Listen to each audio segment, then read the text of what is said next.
Welcome to Connections and Conversations, an advocacy arena podcast, working to increase civic engagement and strengthen our communities.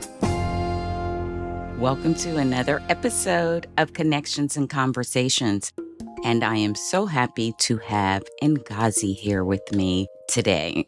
She has been a long-time contributor to Advocacy Arena's Good Trouble Chat. It's been a while since we talked, but I'm glad to be able to catch up with her now because I wanted to kind of talk to her about the important work that she does. So let's say hello to Ngozi and we'll get started. So how are you today? I'm doing really well. Thank you. Well, great. The work that you do is very important. And I really wanted to have this conversation with you because you are a clinical therapist, a community-based program.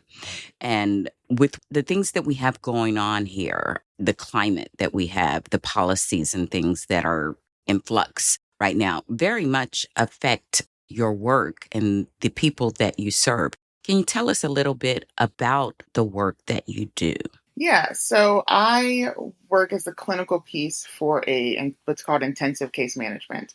So intensive case management is essentially where clients who need extra support. So I work for what's called a community service board, community mental health based organization. So our clients who come through, they have severe and persistent mental illness is the term we use. And so due to their severe and persistent mental illness, that would have led to like increased incarcerations or constant incarcerations. Like they get out, they go back in, hospitalizations, or just the inability to maintain independent living skills like housing, employment.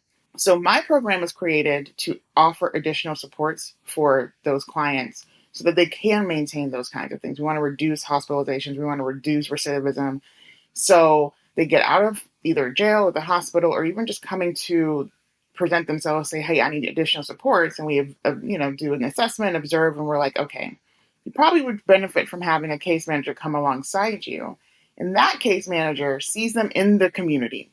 They do not see them at the clinic. So they go to them. They go to their house, they go to the job, they go to wherever the client is to offer those additional supports, connecting them to community resources for things like housing, employment, clothes, food.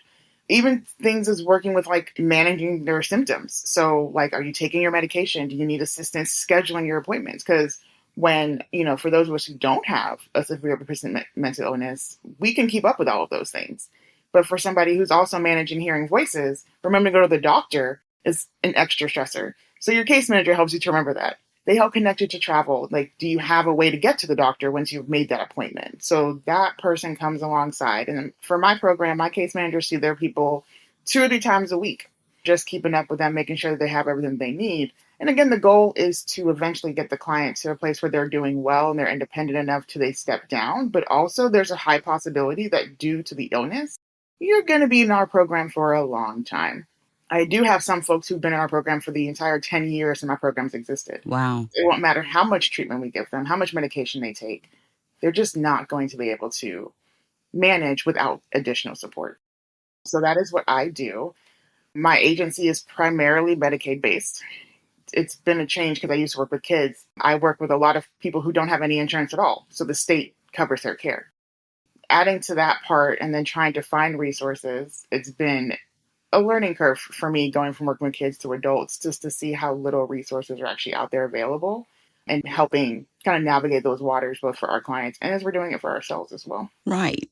So the kinds of things, and even though you're helping people who need these services in the area of mental health, can you talk to us a little bit about why, even though we may not have a mental health issue, how what you do really helps other people in our society? Yeah, so we don't think about these kinds of things, right, when we're going to our jobs or whatever. But the clients who come through my program, because they are not able to manage their medication, so they're disrupting either their placement or if they're living with somebody.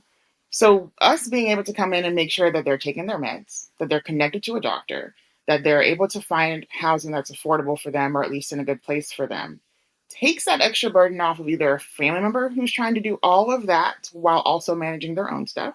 Or if these clients don't have any family supports due to whatever's gone on, Well, if they're not at the store throwing a fit because they're not medicated and so now those voices are really bad again. And so they're trying to do something while the voice is also yelling at them. And you're a store owner who you want to help, you want to, give them their goods, but they can't communicate with you what they need.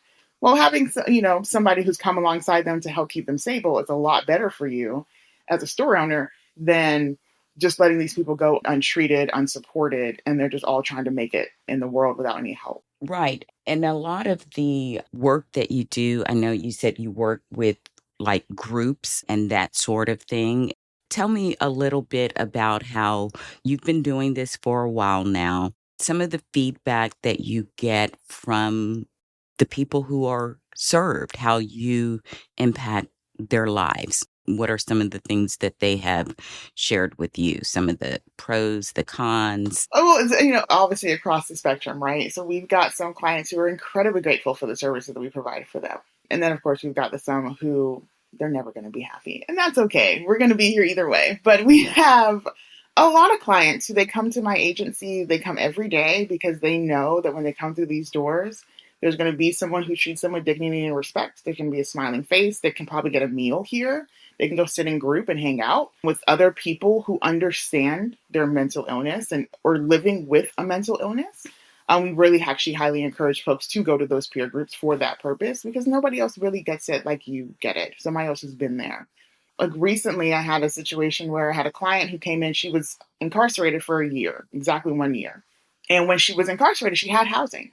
But due to her incarceration, she lost that housing. So she was released from jail. Her behaviors can sometimes be too much for her family to handle. And so they wanted to be supportive, but they also were like, they knew their limitations of, we can't take her home with us. And so they bring her back to our clinic to restart services. The client was incredibly escalated because she was on the wrong meds while she was in jail, because everyone's limited on what they can prescribe in different settings. So she's on the wrong medication. So her mental health is not doing that great. She's also incredibly stressed because she knows that she's unhoused and the risk of her being unhoused, right? She would violate her probation if she didn't find housing soon. Everyone wants safety and security. I'm like, where do you lay your head at night? And so she's incredibly escalated just from her own stressors and worries. Family is taxed on what they can do. They bring her to us and we want to help, but also we're like, it's a process to get you all these things that you need. Let's start with step one and we'll get to step two in a minute.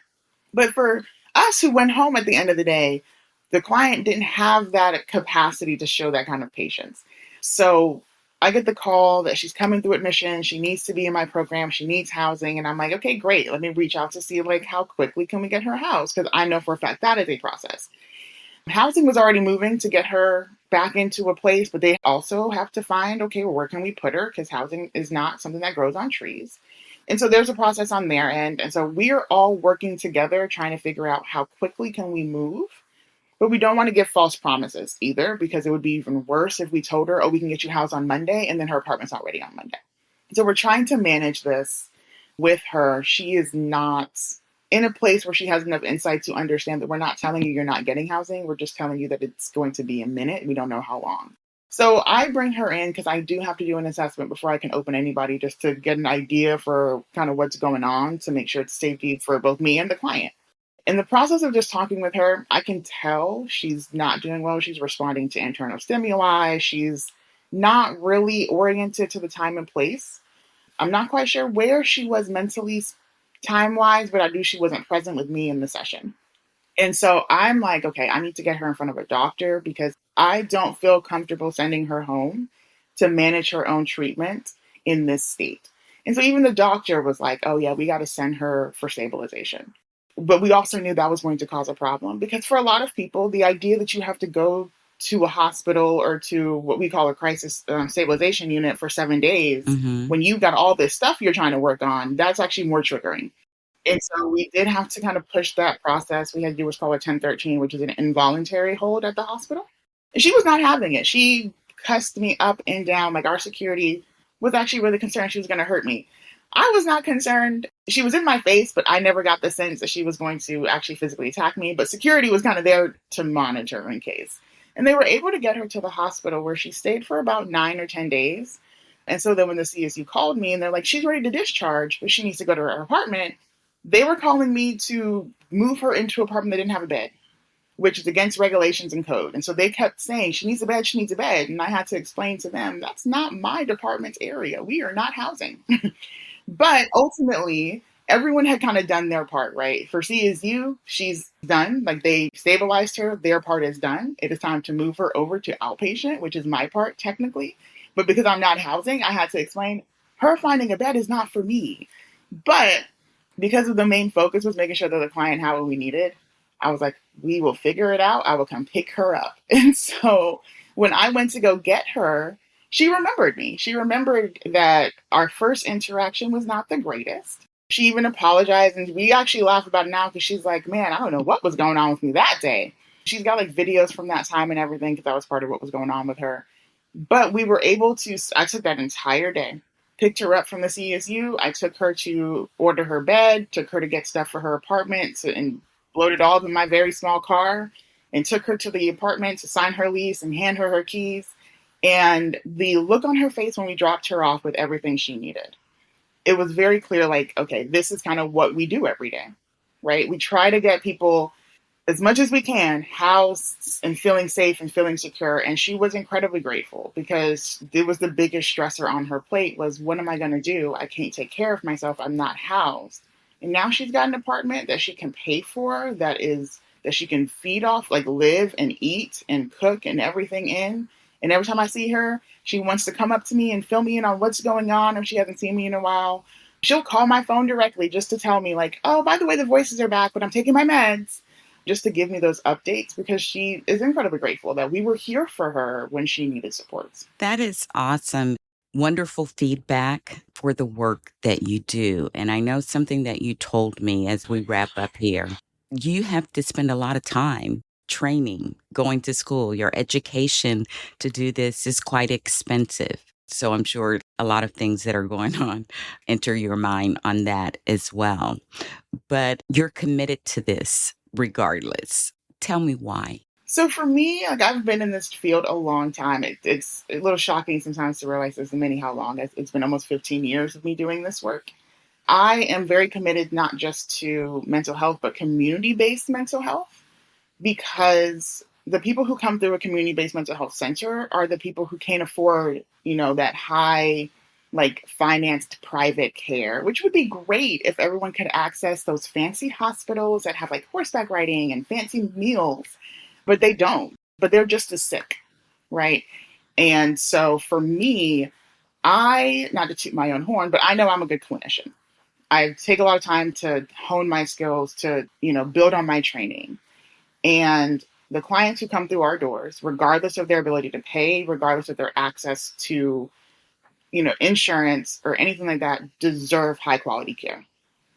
And that's what a community mental health service board does. We are that front line for everybody. Even people who can't afford private pay come through our doors because it's local to them. They know that we are going to be here. We say we work 8:30 to 5, but honestly, if you come at 4:30 and you need help, we're going to be here. We're not going to turn you away. We're not turning off the phones. We are here to support our entire community, whether that's with the jail, that's with a family who's having their first psychosis. In my agency, we have a lot of departments across multiple things, not just with our children, all the way up to our elderly care, of providing supports in the community, whether that's a kid who needs therapy at the school, we can cover that. Your kids have their first psychosis at 16, which a lot of people don't realize it's kind of pretty consistent and common that can happen. We got you. We can help you with that. You need help calibrating your medications, paying for your medications. We run a full pharmacy through our agency. So for me, it's about making sure that for the people, the least of these, I do have a faith background. I grew up Christian. It's always been about that. What you do unto the least of these, do unto me. And so making sure that those people are getting the care, quality, respect, and dignity that they deserve. That's why I'm here every day. That's wonderful. And thank God for you and the heart that you have to serve, for your tenaciousness and just honing your skills. I want to thank you for sharing a little bit of the work that you do here with us in Advocacy Arena. I know that we'll have you back. We've talked a lot. Like I said, it's been a while, but I want to keep up with what you're doing. I want to stay in touch, and see the impact of the changes that are going on in our country around healthcare and all sorts of things, how that impacts your work, because I do think that it is so essential that everyone has access to these mental health support services that your agency is able to offer. So thank you for being here today and just sharing a bit about what you do, the importance of it, and we're going to talk again soon. Any final words or thoughts? No, just thank you for the opportunity to share about what we do, because a lot of people just don't think about how community-based services really underpin society's ability to survive. And we do it. We know that a lot of people don't know what we're doing. We don't get a lot of gratitude and thank yous, except from the people that we serve. But thank you for the opportunity to share that, we are here to support and to try to keep everyone as safe and healthy as possible. Well, again, thank you so much. Thanks.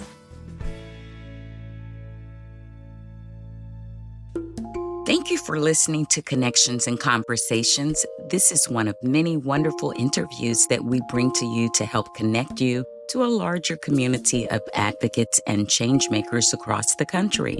You'll get a glimpse into the various ways people are making an impact in their communities. My hope is that it will inspire you to get engaged in some small way as well.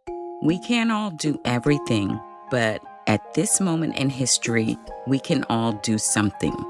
What are you doing? One of the things you can do is to continue to listen, subscribe, and share this Advocacy Arena podcast. You can also join and support the growing grassroots Advocacy Arena community in other ways. Join our weekly live chats hosted on Spoutable every Monday at 12 p.m. Eastern. Subscribe to our Substack to get great articles on important topics and exclusive access to extended interview conversations. And don't forget to subscribe to our YouTube channel as well. We've got some exciting programming lined up. And keep listening to our regular podcast episodes wherever you get your podcasts. And of course, subscribe and give us that all-important 5-star review.